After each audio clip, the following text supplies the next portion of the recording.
General secretary రాజు ఊరఫ్ బాబు మరియు David.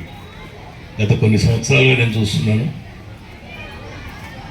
ఎవరికి వారి పనులు వారు బిజీ ఉన్నా కూడా గత కొన్ని సంవత్సరాలుగా ముఖ్యంగా డేవిడ్ ఈ యొక్క కార్యక్రమాన్ని డేవిడ్ మిత్ర బృందం ఏర్పాటు చేయడం చాలా సంతోషం.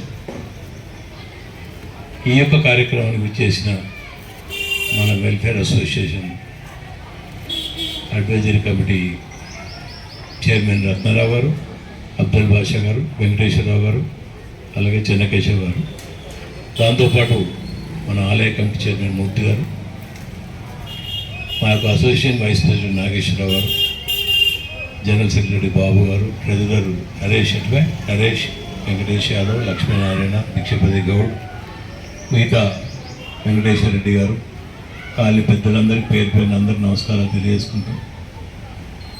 ఇందాక చెన్నకేశవ్ గారు చెప్పినట్టు విపులీకరించి వారు చేసిన సేవలు చెప్పడం చాలా సంతోషకరం. అయినప్పటికీ అనేక కార్యక్రమాలు మనం అటెండ్ అవ్వాల్సి వస్తుంది. అలాగే కొంతమంది బీపీ షుగరు అది ఇది టిఫిన్ భిక్షపతి కూడా సంకల గోపుతా ఉన్నాడు, ఉండమంటావా పోయి టిఫిన్ చేయమంటావు అంటాడు.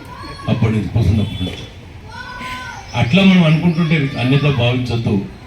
వారు అట్లనే అనుకుంటే ఆ రోజు రాజ్యాంగం ఎవరు రాసేవారు, స్వాతంత్రం ఎవరు తెచ్చేవారు, వారి గురించి ఇంతసేపు మనం మాట్లాడుకోవడానికి అవకాశం మనకు దొరికిందంటే మన పూర్వజన్మ సుకృతం. చాలామంది అనుకుంటారు డాక్టర్ బాబాసాహెబ్ అంబేద్కర్ గారు దళిత నాయకుడు అని నేనైతే ఒప్పుకోను. ఎందుకంటే దళిత నాయకుడు అయితే దళితుల గురించే రాజ్యాంగం రాసేవారు. ఆయన రాజ్యాంగ కమిటీకి చైర్మన్గా ఉన్నారంటే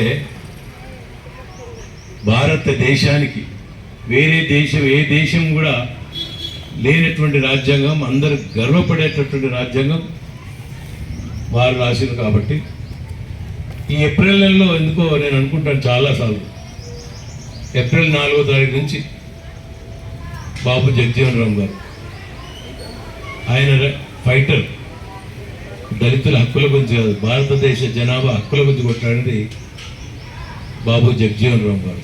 వారిని భారతదేశం గౌరవించి దేశ ఉప ప్రధానిగా చేసింది. అట్లానే అంబేద్కర్ గారు ఏప్రిల్ నెలలోనే ఆయన ఒక ఫైటర్, రైటర్, ఒక రైటింగ్ అని కాదు, ఆ రైటర్ ఏదైతే రాసినామో అది ఇంప్లిమెంట్ కాకపోతే ఫైటర్. అందుకే రాజీనామా చేశారు న్యాయశాఖ మంత్రిగా. అందరికీ న్యాయం జరగాలని వారి న్యాయశాఖ మంత్రిగా చేశారు.